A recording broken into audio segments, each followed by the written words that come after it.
It's recording.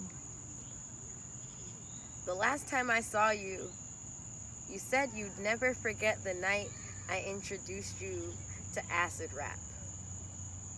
How we laughed and bumped and danced and like maniacs.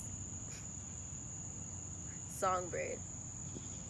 I too shall remember our love for the rest of my days. Each time it's recounted, I can't help but smile. The flutter of your wings flew me out of depths in hell that my heart had never before charted. Your voice, it reminded me what hope felt like before I ever heard you sing a single note, before I ever saw your hands grace the guitar or pressed against a piano. It only took you a few weeks to swoop me up and make me safe again. I didn't even realize I'd tried to fly away from the nest too soon. Songbird.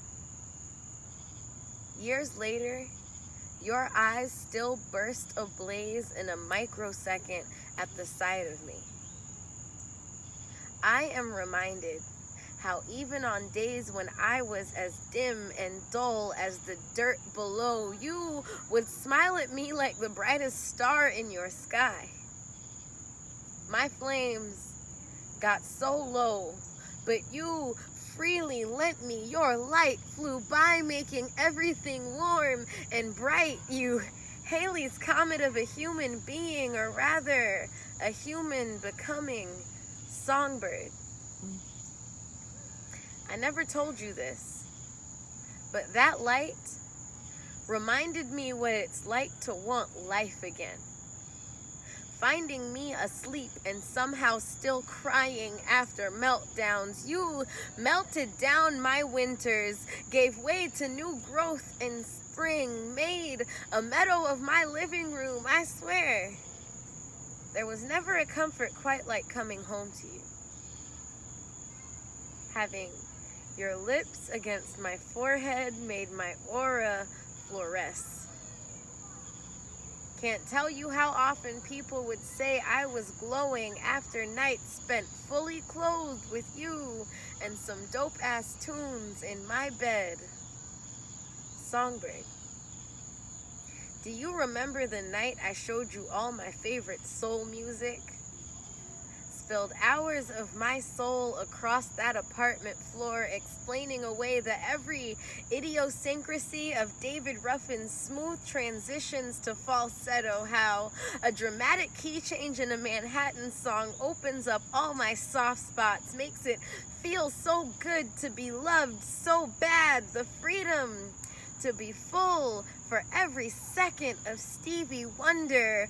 We found harmony within our hearts, and for the first time in our forever, you didn't need a drink to get to sleep.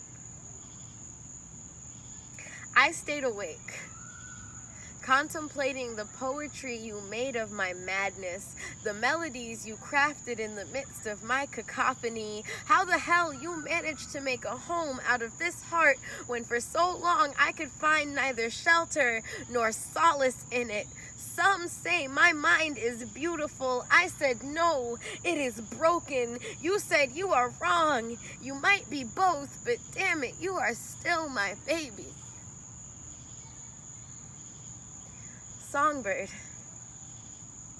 Whenever I speak of our love, people always ask me why I never even attempted to know your flesh. How do I explain to them that our conversations were so full of climax and foreplay that I was content to have you make love to my mind all the time? Lingering too long over your Vonnegut and my Baldwin in copy shop ecstasy. To me, your tattered heart is a Bible that will forever read holy. I often wonder if I'll ever know another to so effortlessly love me so holy. So, my sweet and tender songbird, it is my hope that you've forgiven me for the days when my demons wounded you, the way they always seem to do whenever anybody gets too close to my angels. Because I've forgiven you for the times that tears reached out of my face hoping to find you. For all the things I know your bullish pride will never allow you to apologize. I have not forgotten how I shattered that night you left me. But it only meant that for a moment with you, I felt together. So my sweet and tender songbird, I am going to remember that love for the rest of my days. Plenty had damn near loved me to death. You loved me back into life. Each time it's recounted, I can't help but smile. I love you. Happy belated birthday. I am so sorry I forgot to call.